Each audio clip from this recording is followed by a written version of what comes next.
Our first guest tonight was New York City mayor from 1994 to 2001. He turned what was America's most dangerous city at the time into the safest city. Now in 2022, crime is again spiraling out of control there, all over again. And there's a new mayor, Eric Adams. He's taken the reins. Well, should he follow the Giuliani plan to get things back on track? A lot of people there probably wish he would. Please welcome back to the show. He is always going to be America's mayor, Rudy Giuliani.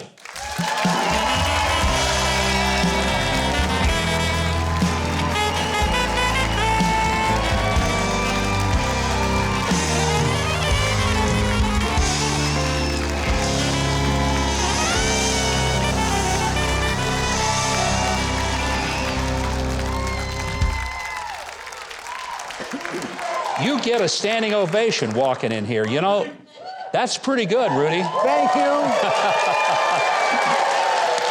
I told you these folks love you. People across the country appreciate what you did for New York because a lot of people quit going to New York, just wouldn't go. You became mayor and you turned it around, and it became truly a wonderful, welcoming, hospitable, and safe place to be. Well, thank you, Mike. Thank you very much. It was a labor of love, and it had been building up for me for 20 or 30 years of watching the city I was born in, went to school in, just kind of disappear. Yeah. Disappear. People worried about getting killed. I mean, we had 7 murders on one day, and it hardly made the press. And Senator Daniel Patrick Moynihan wrote something that became kind of almost a motto. He said, we're defining deviancy down. When 7 people died in Chicago on Valentine's Day, it became the St. Valentine's Day Massacre, and we built the FBI. Now 7 people die in New York, and it's, 7 more people dead. Who cares? It is tragic. A lot of people don't know that you were in the Reagan White House, Justice Department, and then you became the U.S. Attorney for the Southern District of New York. Correct. Without argument, the most prominent U.S. Attorney's office in the nation, always has been, still is. You took on the mafia when people said, they're going to kill you if you do that. But you took them on and you put a bunch of them in prison. Is that where you kind of steeled up the courage to say, I'm going to take on New York City as well? Yes. Yeah. I mean, once you take on the mafia, no. What can you not take on? I said yes because I'm often asked the question, how did you run for mayor? And I have a big, long answer. But the truth is, and you know this, when you take on something big that seems bigger than you, the first thing I think you do is you go back to, have I ever done anything like this before? Yeah. And if you haven't, you'll still do it maybe, but you feel nervous. The minute I started thinking of running for mayor, most of my friends who were political would say very encouraging things like, you can't win. or there have only been 2 Republican mayors in 100 years. Yeah. Or how about this one? Lincoln lost New York twice. And, Boy, and you know the line after that is, and you're not Lincoln. So, great friends, like. So I would think back. No, they used to say there used to be articles when I first started the mafia thing, making fun of me. The kid just wants publicity, and he's not going to go anywhere, and he'll go the way of all these other people. And I always was convinced that I could do it because I understood the RICO law probably better than anyone because I was there when it was written. So that helped me, yeah. It helped me that I had in the past succeeded in doing something people didn't think could be done. You did some things that were not so much political, they were very pragmatic. You said we're not going to overlook the kind of what some people would call little crimes. Yes. The squeegee guys out there hustling people and shaking them down, and people jumping the turnstiles at the subway and breaking windows.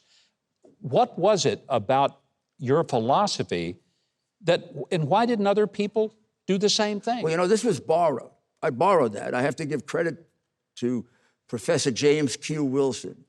And when I was with Ronald Reagan, we had a big violent crime problem then, which you and I will remember some of them may not, in the 70s and 80s. And President Reagan asked Attorney General Smith, can you get me a really good report, not one of these stupid 10-year Washington reports, a really good report. What can I do as president right now to help with violent crime? And then how can I really help the cities and the states? Not just give away a lot of money, practical stuff. Yeah. We put together a task force, and the task force was chaired by James Q. Wilson and Governor James Thompson, who was the governor of Illinois and a very, very famous prosecutor. And James Q. Wilson became my mentor. And he had developed a theory called the broken windows theory. And the theory was, if you let the little things go, the big things get worse. So if you let kids just put drawings on things, we're starting then, it's kind of cute, but they are defiling somebody else's property. Yeah. And they should be told, you can't do that without knocking on the door and saying, Mr. Jones, and he said, and if you let them get away with not paying on the subway, they're going to start not paying for anything. You got to stop it right. You got to nip it in the bud. That was That's a Barney Fife move right there. Nip it in the bud. In the bud. So the city turned around, and it became a place where tourists would go back to. And something I know, there were people in areas that had been really hit hard by crime, places like Harlem. Yes. You were popular there because those folks lived in the safest time of their lives in what had been crime-ridden areas of New York. Yeah, nobody ever, the liberal press never wanted to show that, but I knew it. And I knew it because someone, I don't remember who it was, recommended that in the city housing developments, we have 700,000 plus people that live in federally funded housing developments. It's a terrible mistake. It affected Chicago even more. They built all the developments, and then they put all these people, 300-400 people in one building, all of whom have monumental problems. Should have been spread out, whatever. So these things became crime centers. All of a sudden, some people there wanted cameras for their elevators and for the stairways. The ACLU got involved. And then the Black Civil Rights Organization, they said, the mayor wants to spy on them. The mayor is treating them like he's a plantation owner. He wants to see what his slaves are doing. You know how I got it through?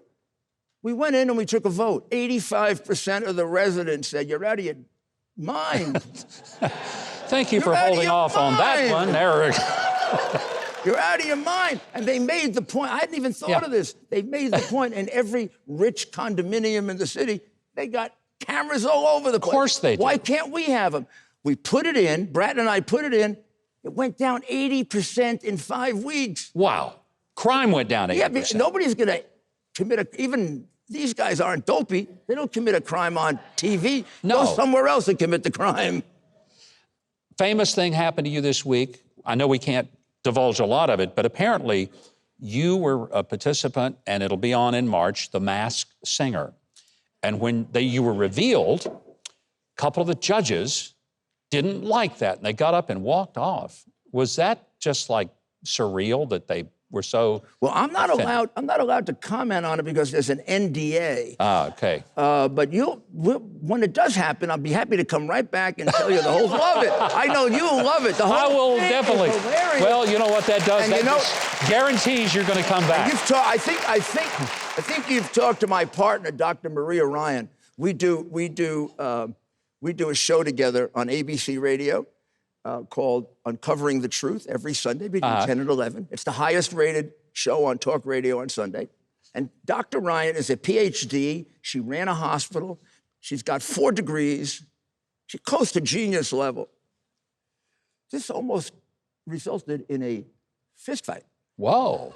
My money was on Dr. Ryan. I'll bet it was. Well, that'll be a good reason to bring you back. You're going to love this. One of the things I got to tell you, I love getting a chance to visit with you. You have more wonderful experiences, but you know what? I think the reason this crowd reacted like they did, you were one of the most respected people for not what you said, but what you did and what you got done in one of the toughest cities. And people hope, well, You had the guts to do it, and it's always something that I will never, ever forget. Promise you're going to come back. Well, you got to promise me something. Okay? You're going to come on my podcast so Okay. I can say all the wonderful things I want to say about you. Uh-huh. And I'm going to tell them the one story I said all the time, but there are many, many others, and that is, and you'll remember this, at some point during the time we were running, Yes. I came up to you and I said, you better not drop out. And you started laughing at me like, why was it? There's some joke coming up. And I said, because if you do, they will catch me sleeping. Because you're the only one that keeps me awake. All these guys, there were a lot of nice guys that ran, wonderful guys. No sense of humor. It's true. I think he should have been a stand-up comedian person. Well, I may have been better at that than I was running for president, that's for sure.